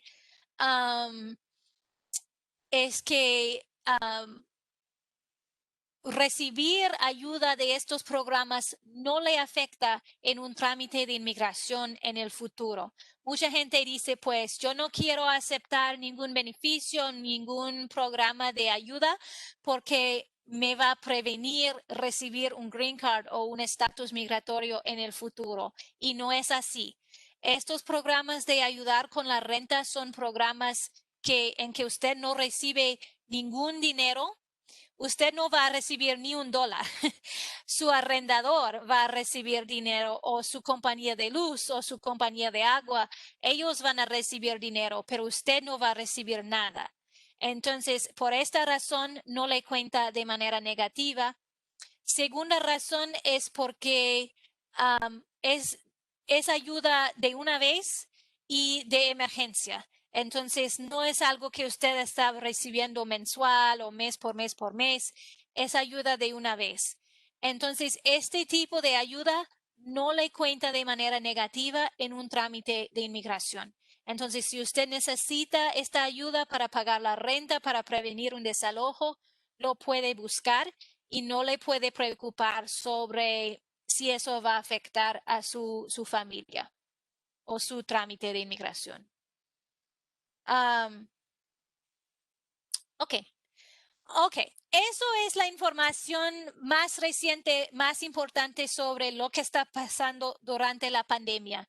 Mucha gente tal vez escucharon que había una suspensión de desalojos estatal sobre que dijo que no podía ser desalojado aquí en Carolina del Norte. Desafortunadamente, esta suspensión o esta moratorio ya se venció, entonces no existe en este estado. Entonces, esta suspensión que acabo de hablar es la única que tenemos ahora. Pero voy a hablar más un poquito sobre el proceso de desalojo y en general, en todos los tiempos, no solo durante la pandemia. Entonces, primera cosa, es importante de entender que su contrato de renta, su contrato de arrendamiento es lo que básicamente da las reglas para su tenancia. Entonces, debe siempre guardar una copia de su contrato. Mucha gente piensa que no es importante, es algo normal, pero debe guardar una copia porque si usted en el futuro necesita un abogado para un desalojo, será muy importante para su abogado leer su contrato. Entonces debe guardarlo. Este contrato contiene las reglas entre usted y su arrendador. También este contrato muchas veces le da reglas sobre cómo el arrendador puede terminar la relación entre él y usted, ¿no? Entonces es importante leer esto. Pero también usted tiene derechos que existen afuera de su contrato, que existen en la ley del estado y que aplican a todos los inquilinos en todo el estado de Carolina del Norte. Ok, vamos a mover adelante. Básicamente hay 4 razones en este estado que el dueño, el arrendador puede desalojar a una persona. Y los 4 razones son que usted no ha pagado la renta, ¿no? Muy común, la razón casi más común. Segundo, que el dueño ha dicho que su contrato entre ustedes ya se terminó y usted no salió.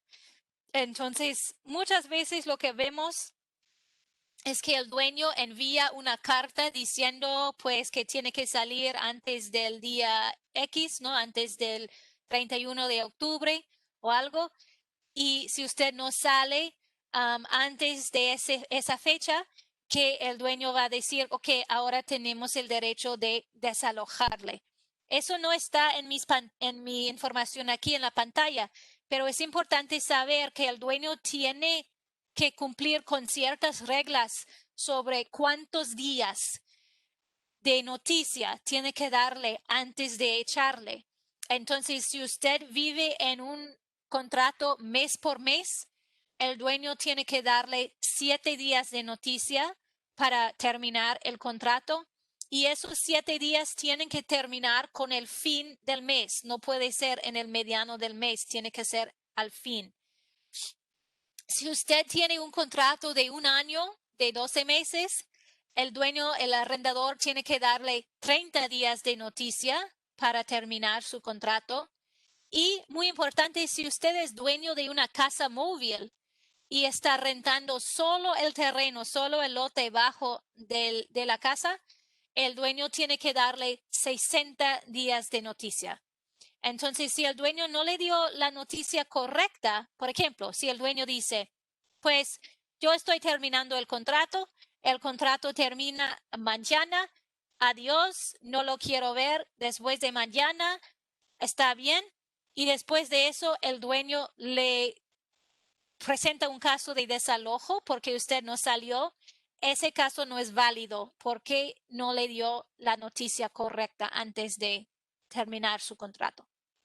Ok, la tercera razón para desalojar a una persona es que si usted ha quebrado las reglas de su contrato de alguna manera, y eso puede ser lo que dice en su contrato, que usted tuvo una mascota que no fue permitida, que usted causó ruido, tenía demasiadas fiestas en la casa, estaba molestando a los vecinos, etcétera. Si usted ha quebrado el contrato en alguna manera así, el dueño le puede desalojar, pero solo si el contrato dice que él puede hacer esto. Entonces, por eso es importante leer su contrato. Y el último es que el dueño, el arrendador, le puede desalojar si usted ha cometido ciertos delitos. Yo no hago muchos casos de este tipo, no es parte de lo que hago yo, entonces no conozco mucho sobre esto, pero son varios delitos acerca de drogas, etcétera. Si usted ha cometido estos delitos, el dueño tiene derecho de desalojarle. ¿Ok? Ok, ¿qué pasa si el dueño decide que va a desalojarle? Voy a decir antes de empezar que todo este proceso puede durar básicamente por lo menos un mes y muchas veces más. Entonces, mucha gente está como en pánico cuando reciben una noticia de desalojo porque piensa que tiene que salir el próximo día, pero el proceso va a tomar tiempo y debe saber que durante todo este tiempo usted tiene tiempo de hablar con un programa de servicios legales, buscar ayuda, hablar con el dueño, buscar dinero para pagar la renta.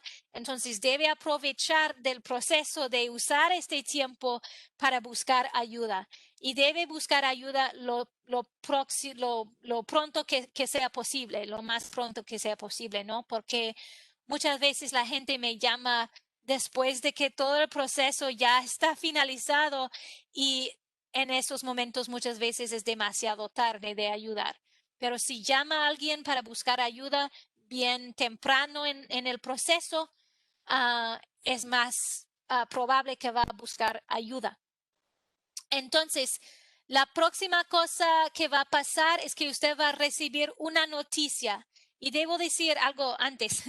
El dueño solo le puede desalojar con un proceso en la corte. No lo puedo hacer de ninguna otra manera.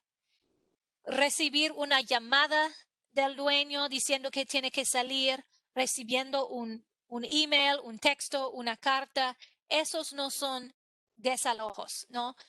El desalojo tiene que ocurrir en la corte y si el dueño no lo hace en la corte, no es un desalojo legal ni correcto. Entonces, el próximo paso en la corte es que él le va a enviar una noticia, una citación. Y esta noticia le dice la hora y el día que tiene que estar en la corte, la dirección, dónde irse, y eso le da su noticia para la corte. Bajo la ley, solo tienen que darle esta noticia 2 días antes de la corte. Creo que Mindy recuerda una situación cuando recibimos noticia 2 días antes de la corte. Pero la mayoría de tiempo la gente tiene por lo menos una semana, 2 semanas de noticia, es más común antes de la corte. El segundo paso es que tiene su audiencia, su juicio en frente del juez. Usted tiene derecho de asistir a su juicio, su audiencia, de presentar defensas, de hablar, de defenderse en el desalojo. Por ejemplo, si el dueño ha dicho algo que es incorrecto, que no pasó, no es correcto, dice que usted debe dinero y no lo debe, usted tiene derecho de presentar estas defensas. Muy importante decir que usted tiene derecho de un intérprete en la corte. Entonces, si no habla inglés, usted tiene derecho de buscar un intérprete y la corte proporciona un intérprete gratuito, entonces no tiene que pagar. Debe hablar con la corte si usted necesita un intérprete. Después de la cita, si usted ganó el caso, qué bueno. Si usted perdió el caso, usted tiene 10 días para apelar el caso.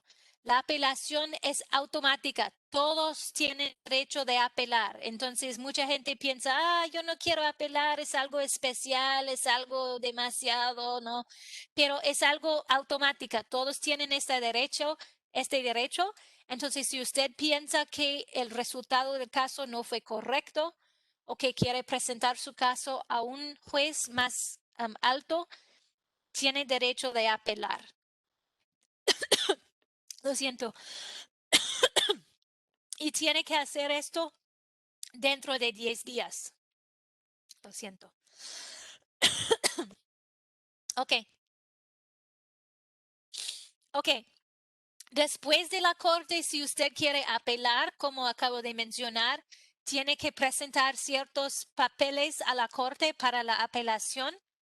Los papeles son bien cortos, bien fáciles, solo 1 o 2 páginas, pero tiene que saber cuáles páginas presentar. Entonces, si usted no sabe o necesita ayuda, todavía tiene tiempo durante este periodo de 10 días de hablar con un abogado que hace casos de desalojo. Entonces, puede hablar con Legal Aid, con el Centro de Justicia y ver si hay tiempo de apelar. Hay ciertos costos de apelar el caso, pero si usted es una persona de bajos ingresos y no puede gastar los costos de la corte, tiene derecho de evitar estos costos y hay un papel que puede firmar diciendo que no puede gastar los costos de la corte. Después de presentar la apelación, el sistema de la corte le va a dar una nueva cita para una audiencia en frente de un juez más alto. En mi experiencia, esta segunda cita puede pasar, quién sabe cuándo va a pasar. A veces le da una cita muy rápida, como en 2 semanas, la próxima semana le da una cita.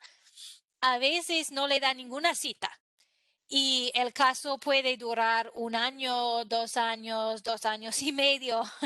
Entonces, depende en el condado donde estás, la corte allí en su condado y qué va a hacer el dueño de su casa, su arrendador, si ellos van a empujar el caso adelante o no. Ok. Usted sí tiene derecho de quedarse en casa durante la apelación. Eso es la razón mejor para seguir con la apelación, porque tiene derecho de quedarse.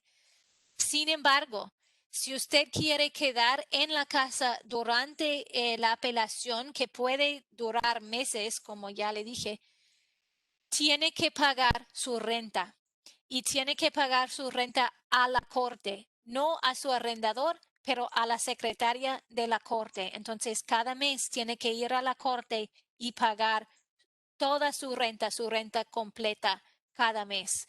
Si usted no paga esa renta durante la apelación, el arrendador tiene derecho de enviar el sheriff y desalojarle de su casa. ¿Ok? Ok, ¿qué pasa si llego al fin del caso y yo he perdido? Ok, entonces eso puede ser si usted decide no apelar el caso de reclamos menores o del magistrado. Entonces, si usted pierda este caso y decide no apelar, o si usted apela y llega al fin de ese caso y ha perdido. Si llega al fin y usted no ganó el caso, después de eso tiene 10 días para apelar. Cuando llega el 11º día, el arrendador puede buscar papeles de la corte para echarle de la casa. Tiene que pedir el sheriff venir a su casa y echarle. Después el sheriff recibe los papeles y después de eso normalmente el sheriff le da más tiempo para salir, normalmente 5 días, 7 días, algo así para salir. Y el sheriff le va a dar un día y una hora que tiene que salir. Entonces no es un misterio, no tiene que adivinar. El sheriff va a decir, ok, el día 1 de noviembre a las 5 de la tarde tiene que salir, ¿no? Entonces después de eso el sheriff puede cerrar la casa y echarle. Después de que el sheriff le echa, usted tiene aún 7 días más para recoger sus cosas. Entonces, si por alguna razón usted no podía mover sus muebles, su televisor, etcétera, usted tiene 7 días más para remover sus cosas.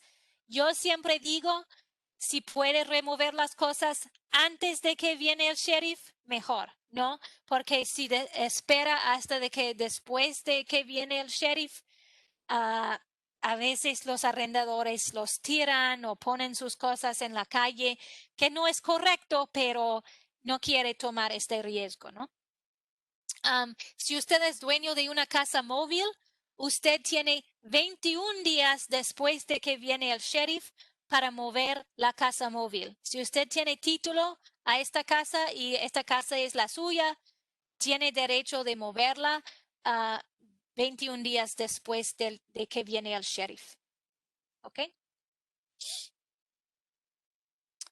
Ok, ya lo expliqué todo eso, pero lo más importante es de entender que tiene tiempo. Del primer día de que llega la noticia de desalojo hasta el último día que el sheriff dice que tiene que salir, normalmente este proceso toma como un mes y a veces un poquito menos, un poquito más, pero no es un proceso que va a pasar enseguida. Tiene tiempo para buscar ayuda, buscar un abogado, buscar a dónde irse, otro apartamento, etcétera. ¿Ok? A veces yo ya le dije que es ilegal para el dueño hacer un desalojo de cualquier manera afuera de la corte. Entonces, a veces los dueños quieren cortar la luz, cortar el agua, cerrar, cambiar las cerraduras de su casa, poner sus cosas en la calle o en la yarda, llamar a la policía. Ninguna de estas maneras son maneras correctas ni legales para el arrendador echarle de su casa. Tiene que usar el proceso legal en la corte. Si el dueño no hace esto o si hace una de estas maneras ilegales, debe llamar enseguida a un programa de servicios legales porque hay maneras de ir a la corte muy rápido y quejar y decir que el dueño está haciendo algo ilegal. Entonces, eso aplica a gente que vive en casas, en apartamentos, en trailers y también si usted vive en un hotel. Si usted vive en un hotel y esto es su residencia permanente, que ha vivido allá, que no tiene otro hogar, entonces también el hotel no lo puede echar simplemente cerrando la puerta o llamando a la policía. ¿Ok? Algunos consejos que yo doy a inquilinos en todas situaciones, y yo doy estos consejos a cualquier inquilino, aunque si usted no tiene ningún riesgo de desalojo, yo también seguí estas cosas cuando yo renté un apartamento y es importante para todos que rentan apartamentos. Primera cosa es que debe leer todos los documentos, el contrato, antes de firmar.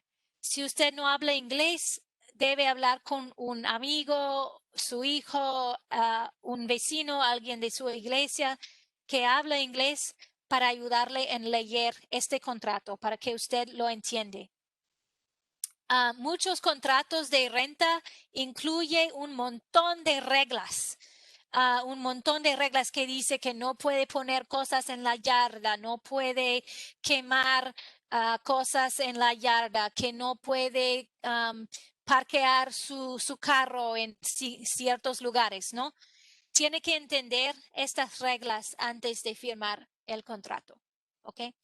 Segunda cosa es de mantener un comprobante de todas sus conversaciones con el arrendador o el propietario. Si puede enviar sus preguntas por texto, por correo electrónico, mejor porque tiene un récord. Y guardar estos textos, no los borran, ¿no? No los borran sus correos electrónicos. Si va a comunicar con su arrendador de manera verbal, debe traer un testigo, un amigo, un vecino, alguien que le puede ser testigo. Muchas veces yo tengo clientes que dicen, yo llamé al arrendador 10 veces para quejar sobre el mojo, las ratas, los problemas en mi apartamento, pero yo no tengo ningún comprobante, ¿no? Entonces es importante mantener comprobantes. Debe hacer una inspección de su apartamento o su casa antes de mudarse y al salir. Y tomar fotos. Cuando se muda a un apartamento, debe tomar fotos de todo el primer día que usted vive en el apartamento, aunque parece bien o si parece mal, fotos de todo, ¿no? Y al salir, debe tomar fotos de todo para mostrar que si había un daño que ya existió antes de que usted vivió allá o que usted no causó ese problema. Muchos dueños arrendadores ofrecen una inspección al principio donde dicen, ok, mira, la estufa está en buenas condiciones, el inodoro, etcétera, y usted puede también hacer algo así, ok. Si surge un problema, como ya le dije, debe tomar fotos de todo, videos. Si hay una fuga, tomar un video es muy buena evidencia, no demostrar el agua entrando. Si hay ratas, si hay cucarachas, si hay problemas con las ventanas, las puertas, etcétera, debe tomar fotos de todo y mantener copias. Y finalmente debe guardar copias de todos los documentos, emails, contratos, etcétera, que tiene que ver con su apartamento. ¿Ok? El dueño tiene obligación bajo la ley de mantener la casa de manera adecuada y habitable. Es decir, hay muchas reglas sobre esto y yo sé que no tenemos tiempo para hablar sobre todo eso, pero básicamente tiene que mantener los sistemas de calefacción, de aire acondicionado, de plomería, de electricidad. Tiene que mantener el techo, las paredes, los pisos, todo tiene que tener mantenido de manera correcta y adecuada. Y hay muchas reglas sobre esto, pero si usted piensa que algo en su casa o su apartamento no es mantenida bien, no es mantenida de manera adecuada, o si hay problemas, siempre puede tomar fotos, como ya expliqué. Debe notificar a su arrendador de manera escrita si sea posible. Muchos de los condados y ciudades más grandes tienen un inspector de casas que trabaja para la ciudad y puede llamar al inspector para quejar sobre la situación que existe. Puede hablar con un programa de servicios legales si piensa que hay problemas con su casa. Y si todavía el dueño no arregla la casa, hay rutas, hay caminos legales que pueden tomar para quejar en la corte. Entonces, es importante saber eso. Hay mucho más que puedo decir, pero yo sé que no tenemos tiempo. Ok, creo que voy a hablar de estas cosas muy rapiditamente. Mindy, yo no voy a hacer las pantallas, las slides, solo voy a dar un resumen sobre equidad de vivienda. Básicamente lo que dice la ley es que su arrendador no puede discriminar en contra de usted por su raza, su religión, origen nacional, color, el estatus de su familia, entonces si tiene niños o no tiene niños, o discapacidad, si usted tiene una discapacidad. Entonces, el dueño no puede tratar a usted de manera diferente, no puede rechazar su aplicación de vivir. Muchas veces el dueño tal vez dice, oh, no queremos familias con niños en este apartamento. Eso no es correcto, no es legal. No puede discriminar en contra de personas porque no hablan inglés o porque son inmigrantes o extranjeros. No pueden discriminar por discapacidad. Entonces, si el dueño dice, pues yo no voy a permitir a personas con una silla de ruedas en este edificio porque no tenemos espacio por esto, esto es una discriminación. Entonces, si usted piensa que ha sido ha sufrido discriminación en su casa, en su apartamento, puede llamar. Y Mindy, si va a la pantalla con los números de teléfono, hay una oficina de Legal Aid que especializa en casos de discriminación de vivienda, entonces puede llamar a ellos, se habla español allí en esa oficina, o puede llamar al Centro de Justicia. Hay muchísimo más de decir sobre equidad de vivienda, pero yo sé que no tenemos mucho tiempo. Entonces, si hay preguntas, estoy alegre de contestarlas. Muchas gracias, Kate. Cuando usted mencionó que la persona podía hacer una inspección que es parte del condado, ¿esa inspección es gratis o usualmente cómo funciona eso? Sí, los inspectores son empleados del condado, de la ciudad, entonces son empleados públicos, no tienen que pagar a ellos, es un servicio del gobierno.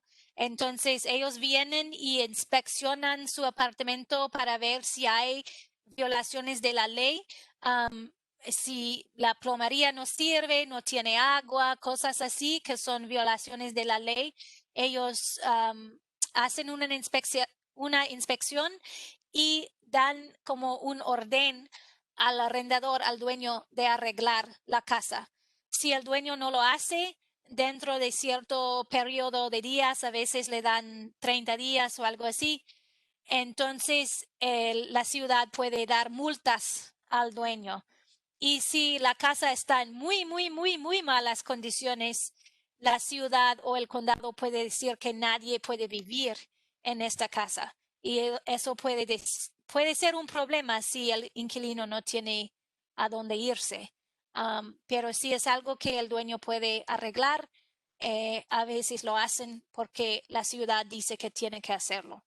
Y estos inspectores normalmente solo existen en las ciudades más grandes como Raleigh, Durham, Fayetteville, Greensboro, Charlotte. Si usted vive en un condado más rural, a veces no existe un inspector. Otra pregunta, si existe inspectores en la ciudad, ¿puede uno llamar para casas móviles también? Si usted renta esta casa móvil, sí, el dueño tiene obligación de arreglar esta casa móvil. Si usted es dueño de la casa móvil y renta el terreno, el dueño tiene obligación de mantener el terreno de manera adecuada y habitable. Eso normalmente incluye los árboles. Recibimos muchas llamadas sobre árboles que son peligrosas y había un señor en Chapel Hill que murió este verano porque un árbol cayó en la casa móvil. Entonces es muy peligroso los árboles. Entonces el dueño tiene que mantener los árboles y tiene que mantener el sistema séptico, el agua, todas las cosas del terreno. Pero no tiene que mantener la casa si usted es dueño de esa casa. Parece ser que ya no tenemos preguntas, entonces queremos agradecerles a los dos abogados, Raúl Pinto y Kate Woomer-Dieters, y haber compartido su tiempo e información a la comunidad. Muchas gracias por haber atendido a esta presentación y esperamos seguir compartiendo con ustedes estos valiosos recursos, especialmente durante la pandemia en la cual no se puede uno presentarse en persona. Entonces hay que recurrir a estos medios de tecnología para proporcionar tales derechos. Entonces, y solo quería recordarles que esta información será presentada en inglés el jueves 29 de octubre, al mismo tiempo 5 hasta las 7, con el abogado Raúl Pinto, abogada Pamela Toms y Sarah Dixon, que hablarán de los mismos temas de inmigración y desalojos. Entonces, quería agradecerles por su tiempo y si hay otras preguntas que se pueden hacer, tenemos tiempo, pero si no, entonces Quería agradecerles mucho por su tiempo. Yo sé que es un fin de semana y tienen que hacer muchas cosas, pero estos derechos y toda la información que se ha presentado es bien valiosa para la comunidad, especialmente en estos tiempos.